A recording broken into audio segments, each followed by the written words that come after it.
দেখুন, বাংলাদেশের ময়মনসিংহে একজন হিন্দু যুবককে যেভাবে পিটিয়ে মেরে তারপর তার মৃতদেহ জ্বালিয়ে দিয়ে মৌলবাদীরা উল্লাস করেছে, তার লজ্জায় মাথা হেঁট করে দেয়। লজ্জায় মাথা হেঁট করে দেয় এই কারণে যে আমিও একজন বাঙালি, আমিও এই উপমহাদেশের বাসিন্দা। যে দেশ বা যে সমাজ সংখ্যালঘুদের নিরাপত্তা দিতে পারে না, সেই দেশ বা সমাজ লজ্জার। আজকের বাংলাদেশ লজ্জার।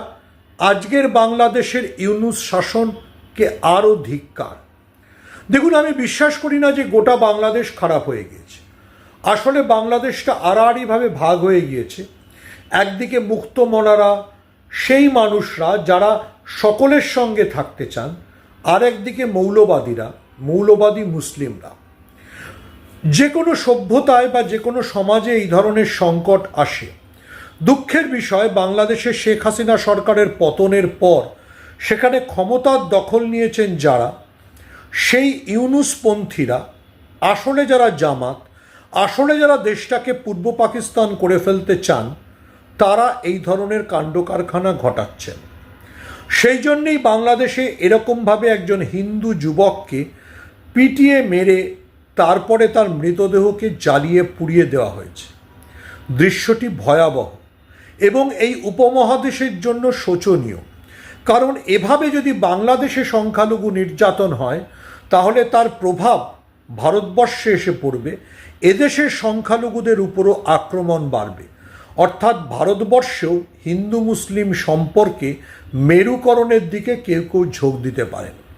সেই জন্যেই বাংলাদেশের ঘটনা থেকে আমাদের শিক্ষা নিতে হবে এবং ভারতবর্ষের সম্প্রীতিকে রক্ষা করতে হবে। ভারতবর্ষের সম্প্রীতি রক্ষার দায়িত্ব ভারতবর্ষের সবার। ভারতবর্ষের সংখ্যাগুরুর বেশি করে, কিন্তু সংখ্যালঘুদেরও অবশ্যই। আমার এই দীপু দাসকে পিটিয়ে মারার ঘটনায় কলকাতার ব্রিগেডে যখন গীতা পাঠের সময় একজন মুসলিম প্যাটিস বিক্রেতাকে পেটানো হয়েছিল, তখন সেই ঘটনা মনে পড়ছিল। যে কোনো দেশে সংখ্যালঘু নির্যাতিত হলে তার ধর্মবিশ্বাসের কারণে, তার খাদ্যাভ্যাসের কারণে আমি লজ্জাবোধ করি। পূর্ব পাকিস্তান বানিয়ে দেওয়ার এই যে চেষ্টা বাংলাদেশে মুসলিম মৌলবাদীরা শুরু করেছে, তা ঘৃণার। বাংলাদেশ ছিল মুজিবের, বাংলাদেশ ছিল সঞ্জিদা খাতুনের। যে সঞ্জিদা খাতুন বুকে রবীন্দ্রনাথকে নিয়ে ছায়ানট তৈরি করেছিলেন, যে সঞ্জিদা খাতুন পাকিস্তানের স্বৈরাচারী শাসনের বিরুদ্ধে রবীন্দ্রনাথকে নিয়ে নারীদের প্রতিরোধ গড়ে তুলেছিলেন। আজ আমাদের সিদ্ধান্ত নিতে হবে সবাইকে, ধর্ম বর্ণ নির্বিশেষে সব বাঙালিকে, যে আমরা মৌলবাদীদের সপক্ষে থাকব না আমরা মুক্তমনা একটা পৃথিবী তৈরি করব। সেই জন্যেই গান্ধী গুরুত্বপূর্ণ, সেই জন্যেই মোহনদাস করমচাঁদ গান্ধীর আদর্শ গুরুত্বপূর্ণ, সেই জন্যেই বঙ্গবন্ধু শেখ মুজিবুর রহমানের আদর্শ গুরুত্বপূর্ণ। বাংলাদেশে এই মাৎসন্যায় বন্ধ করতে সেদেশের সেনাবাহিনী, সেদেশের তথাকথিত সরকার কি ব্যবস্থা নেবেন জানি না, কিন্তু আশা করব ভারতবর্ষ এই দক্ষিণ পূর্ব এশিয়ার সবচেয়ে বড় দেশ হিসেবে, এখনও সবচেয়ে বড় গণতন্ত্র হিসেবে কড়া প্রতিক্রিয়া দেবে এবং বাংলাদেশ ইউনূস সরকারকে মনে করিয়ে দেবে রাজধর্ম বলতে কি বোঝায়। সেইটা বুঝে ইউনূস সরকার যেন বাংলাদেশে শাসন প্রতিষ্ঠা করে।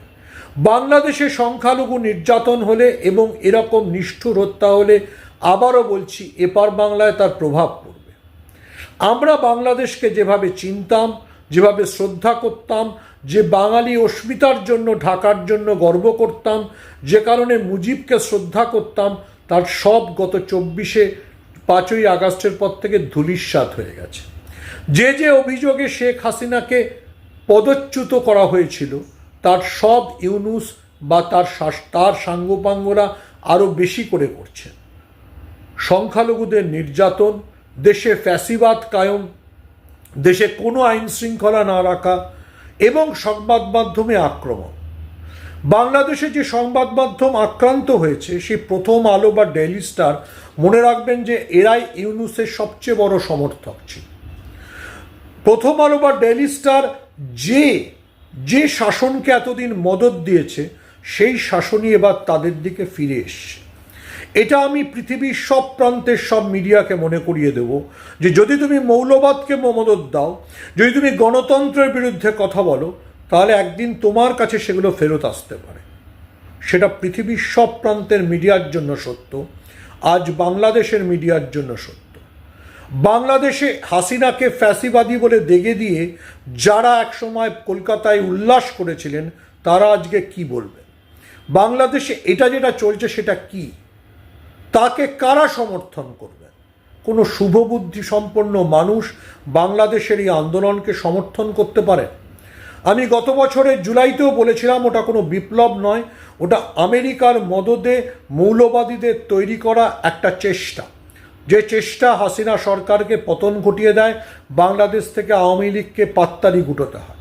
কিন্তু তারপর যারা সরকারে এসছেন তারা কি চালাচ্ছেন সেটা প্রতিদিন আমরা টের পাচ্ছি। বাংলাদেশে শান্তি না ফিরলে, আমাদের পূবের প্রতিবেশীদের সিরিয়া হয়ে গেলে পরে কলকাতা বা যশোর নিরাপদে থাকবে না, নিরাপদে থাকবে না বনগাঁ বা নদিয়া। সেটা বুঝে যেন আমরা সতর্কভাবে কোনো কথা বলি, সতর্কভাবে কোনো সিদ্ধান্ত নিই। বাংলাদেশের ঘটনা আমাদের মাথা হেট করে দিয়েছে।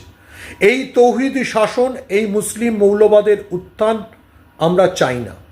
আমরা মুজিবের বাংলাদেশকে, আমরা সঞ্জিদা খাতুনের বাংলাদেশকে ফেরত পেতে চাই। সেই ফেরত আনার দায়িত্ব ওপারের বাঙালিদেরই, মুক্তমনা বাঙালিদের। তারা কবে জামাতপন্থীদের, মৌলবাদীদের পরাজিত করে বাংলাদেশকে পুরনো জায়গায় ফিরিয়ে নিয়ে যাবেন, সেই অপেক্ষায় এপারের বাঙালি হিসেবে আমি অন্তত অপেক্ষা করব।